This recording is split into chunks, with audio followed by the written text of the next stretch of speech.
অনেকক্ষণ খেলবো। আরে তুই আমাকে কাদো দিয়ে মেখে দিলি কেন? আমি তো আমার মাকে এখন বলে দিব।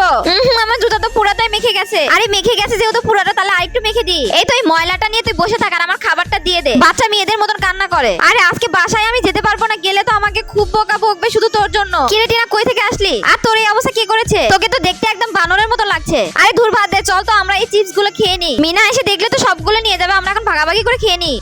আমার তো সব খাবারগুলো সবকিছুই নিয়ে গেল, এখন আমি মাকে কি বলবো? আরে মিনা ওখানে বসে কান্না করে কেন? কি রে তোর কি হয়েছে?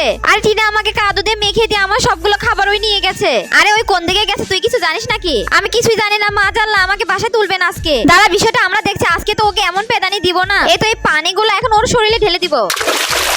আরে তুই ওকে কাদা দিয়ে এভাবে ভিজিয়ে দিলি কেন? তোর খুব লেগেছে না? আমার বোনকে যখন কাদা দিয়ে মেখে দিয়েছে তখন তুই কইছিলি। আরে টিনা, সব দোষ তো তোর, তুই কেন ওকে পানি দিয়ে ভিজিয়ে দিলি? আরে তুই ভাই হয়ে আমাদেরকে সাপোর্ট আনবি তা না, তুই আমার বোন এমন করলে আমি এরকম জানলে থাকতাম